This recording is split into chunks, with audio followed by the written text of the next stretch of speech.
Ćao drugari, svedoci smo klimatskih promena koje se dešavaju oko nas. Jedan od načina da sačuvamo ono što nam je priroda dala jeste da počnemo od sebe, svojih porodica i kuća. Od 2007. godine organizuje se akcija Svat za našu planetu u znak protesta protiv klimatskih promena. Milioni ljudi širom sveta gašenjem svetla na 1 sat iskazuju simboličnu podršku planeti Zemlji. Srbija kao i zemlja regiona pružuju podršku ovoj akciji od 2009. godine.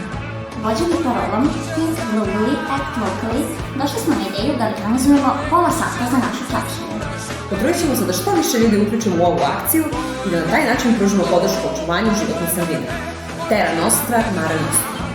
U subotu, u periodu od 21 do 21:30 časova, 22. oktobra ugasit ćemo svetlo i sve ostale električne potrošače, osim naravno telefona, koji će nam služiti za dokumentovanje.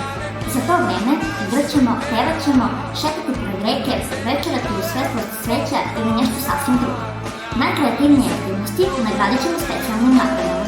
Dakle, smislite šta ćete raditi pola sata bez upotrebe električne energije, slikajte jednu ili 2 slike i pošaljite na mail teacherbiljana@gmail.com.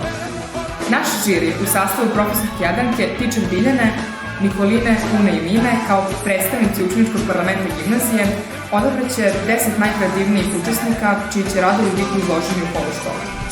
Tamo će svi učenici i profesori imati priliku da odaberu 3 pobednika naše prve akcije za spas planeta. Očekuju vas super nagrade i poklone iznenađenja. Računamo na vas jer ova zemlja nema nikoga sem tebe i mene.